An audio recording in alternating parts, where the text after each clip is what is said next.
কনকনে শীত এবং কনকনে শীতের সকালবেলা বাংলার রাজনীতির পারদ যেন আবার চলল।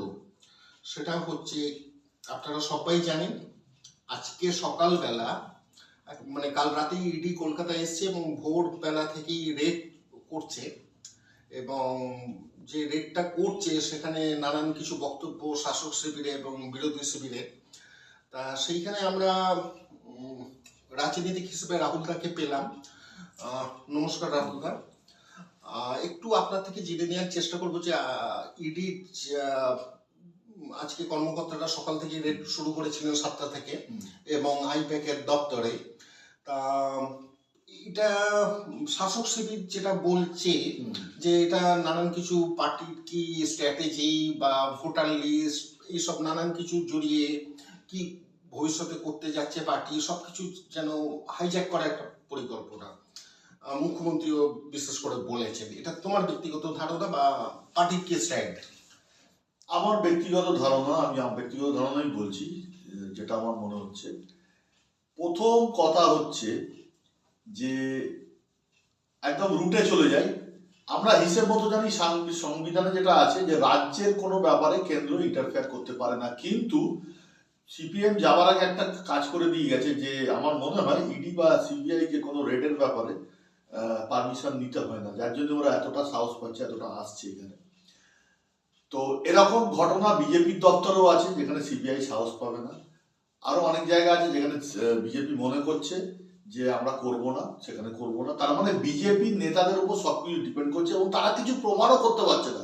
এত যে পার্থ চ্যাটার্জি, আরো সব অনুব্রত মণ্ডল, আরো যারা যারা আছে তাদেরকে কিছু করতে পারলো না ইডি, কিন্তু ইডি বারবার ডিস্টার্ব করছে তৃণমূলকে, যেহেতু তারা হারাতে পারছে না এই প্রতীককে অ্যারেস্ট করার জন্য, কিছু করার জন্য। তুমি এটা বলতে চাও যে এটা স্ট্র্যাটেজি, এটা বিজেপি স্ট্র্যাটেজি। এবার স্ট্র্যাটেজি যদি দেখি, স্ট্র্যাটেজি হিসেবে বলছি, আমি ভালো খারাপ পরে গেলাম, স্ট্র্যাটেজি যদি এটা বিজেপি নেয় তাহলে তৃণমূল যে স্ট্র্যাটেজিটা নিয়েছে এর বিরুদ্ধে একদম ঠিক স্ট্র্যাটেজি নিয়েছে। কারণ পশ্চিমবাংলায় অ্যাট এনি কস্ট বাঙালি হিসেবে আমি চাই না বিজেপি ক্ষমতায় আসুক। এখানে কয়েকটা প্রশ্ন উঠছে। প্রথম যে প্রশ্ন সেটা হচ্ছে যে কিছুদিন আগের কেস, কয়েক বছর আগের কেস, মোটামুটি 3 বছরের কাছে, তা সেইটা কেন এতদিন বাদে উঠলো? তো এখানে তো ব্যক্তিগত মানুষ হিসেবে মনে হয় যে যে কোনো কেস যে কোনো সময় উঠতে পারে, এটাতে তো কিছু বলার নেই কারণ। ঠিক আছে, এবার আমি তোমার একটা ছোট্ট উদাহরণ দিয়ে দিই। সিপিএম এর একটি ছেলে চুচো স্বপন আমাকে ক্লাস 9-এ খুব অপমান করেছিল। 2011-র পর 2016-তে তাকে আমি সেই প্রতিদানটা দিয়েছিলাম থাবড়া থুড়ি মেরে। কেন করেছিলাম? উত্তরটা হচ্ছে তখন আমি খুব দুর্বল ছিলাম, ক্লাস 9-এ পড়তাম। 2011-তে আমি খুব সবল হয়ে করেছি। তো এই ব্যাপারগুলো দেখতে গেলে ইলিগাল। যেটা আমি ও যেটা করেছে সেটাও ঠিক করেনি, আমিও যেটা করেছি সেটাও ঠিক করিনি, কিন্তু এটা তো সেই অ্যাঙ্গেল থেকে বলছি বিজেপি স্ট্র্যাটেজি অনুযায়ী এই জিনিসগুলো করছে, তারা করুক, আমাদের স্ট্র্যাটেজিও রেডি আছে। আমরাও কিন্তু ঠিক এইভাবে যদি ক্ষমতা দেখাতে আসে, আমি এখানে বলছি এটা পুরো পরিষ্কার বোঝা যাচ্ছে ক্ষমতা দেখাচ্ছে, তো আমরাও কিন্তু ক্ষমতা দেখাবো, চ্যালেঞ্জ করলাম, দেখি কার ক্ষমতা বেশি। মুখ্যমন্ত্রী সকালবেলায় প্রেস কনফারেন্স বা প্রেসের সামনে দাঁড়িয়ে চ্যালেঞ্জ করেওছেন। দেখো, আমি কিন্তু মুখ্যমন্ত্রী এটা আমি জানতাম না, করেছেন, টিভিতে দেখানো হয়েছে এবং আরো দুটো কথা আসছে ব্যক্তিগতভাবে আমিও দেখেছি। রেড চলাকালীন মুখ্যমন্ত্রীর কিছু ফাইল নিয়ে বেরিয়ে গেছে। এইখানে একটা প্রশ্ন আসছে, রেড চলাকালীন কি কেউ ফাইল নিয়ে বেরোতে পারে? পরবর্তীকালে ওনার নিরাপত্তা রক্ষী যারা ছিলেন তারাও ফাইল নিয়ে বেরিয়েছে। আচ্ছা, এইটা কিভাবে দেখে? এবার আমার একটা এখানে আবার তোমার প্রতি প্রশ্ন আছে যে রেড চলাকালীন মুখ্যমন্ত্রী ফাইল নিয়ে বেরিয়ে গেছেন, এটা কি কোনো ভিডিও রেকর্ডেড হয়েছে? এটা ক্যামেরায় দেখিয়েছে। ক্যামেরা দেখিয়েছে? কি দেখিয়েছে? বাংলার কি দেখিয়েছে? কোন একটা কিছু নিয়ে বেরিয়ে চলে যাচ্ছে, ফাইল বা হার্ড ডিস্ক নিয়ে বেরোচ্ছে এবং বলেওছেন যে হার্ড ডিস্ক কি নিচ্ছে মুখ্যমন্ত্রী দেখিয়েছেন? হাতে একটা হাতে ধরা আছে। এবার আমার কথা হচ্ছে, মুখ্যমন্ত্রীর হাতে যদি ধরা থাকে, হ্যাঁ আমি ধরে নিচ্ছি মুখ্যমন্ত্রী ফাইলটা নিয়ে, গুরুত্বপূর্ণ সরকারি ফাইলটা নিয়ে এরকম ভাবে নিয়ে বগলে নিয়ে বেরিয়ে যাচ্ছে। নাম্বার 1, ওই নেওয়াটা দেখানো হয়নি, মুখ্যমন্ত্রীর হাতে একটা কিছু আছে, আমি সেটা ভিডিও করে আমি মুখে বলতেই পারি, প্রচার করতেই পারি। আচ্ছা, এবার যদি আমি ধরে নিই ব্যাপারটা সত্যি, মুখ্যমন্ত্রী সত্যিই করছিল, তাহলে সেখানে নিরাপত্তা রক্ষী যারা সেন্ট্রাল ইডির যারা তারা কেন চুপ করে থাকলো?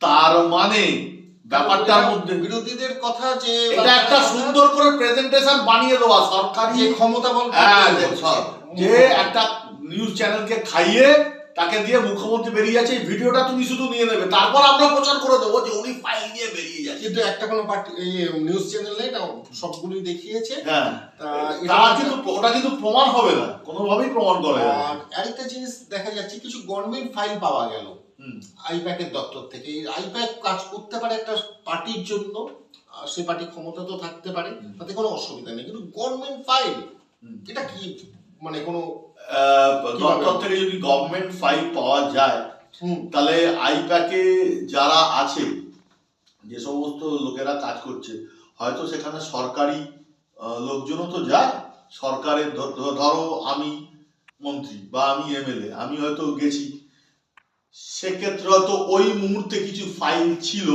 যেটা হয়তো পরে নিয়ে চলে আসতো, আমার সাথেই গেছে, কিন্তু সেই মুহূর্তে ওটা দেখিয়ে প্রচার করা হচ্ছে যেটা তৃণমূলের ফাইল কেন ওখানে পাওয়া, এই সরকারি ফাইল কেন ওখানে পাওয়া যাচ্ছে, এটা খুব, এবং ওগুলো যে সরকারি ফাইল সেটা তখনই জানা যাবে যখন তথ্য সহ ওটা কোর্টে প্রমাণিত হবে। যতক্ষণ না সেটা হচ্ছে আমি দেখা যাক প্রমাণিত হয় কিনা, যতক্ষণ না হচ্ছে আমি কিন্তু কোনো নিউজ চ্যানেলের কথায় বিশ্বাস করব না, কারণ নিউজ চ্যানেল আর পেড চ্যানেল নাউডেজ, শুধু নিউজ চ্যানেলে এটা যে কোনো ইউটিউবেও এখন আমরা দেখছি এরকম ঘটনা, সেটা নিশ্চয়ই কিন্তু চোখে দেখিয়েছে তাই কথা, এবং নিশ্চয়ই আমাদের থাকবে যে কোর্টে যে ঘটনা উঠেছে তার দিকে আমাদের তীক্ষ্ণ নজর থাকবে। সবাই দেখতে থাকুন এবং সবাই সুস্থ ভালো থাকুন, এটা জানার চেষ্টা করলাম, কিন্তু আমরা সবাই তাকিয়ে থাকছি কোর্টের দিকে। পরিশেষে একটা কথা একটু বলছি ইন্টারাপ্ট করে, আমি এখান থেকে একটা কথা কিন্তু বলে দিলাম, অমিত শাহ আর মোদী 2029-এর লোকসভা নির্বাচন, আপনাদের সরকারটা থাকবে তো দেখবো।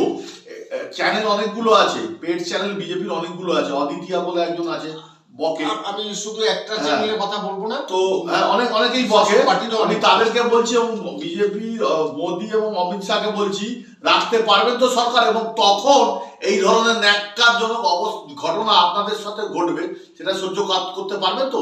আর দ্বিতীয় কথা যে যারা নাকি বিজেপির খুব অ্যান্টি, তাহলে বিজেপির যদি তারা খুব অ্যান্টি হয়, তাহলে বিজেপি এই সমস্ত নোংরা কাজ করছে সেগুলো তারা মনে মনে সাপোর্ট করে হাসছে কেন?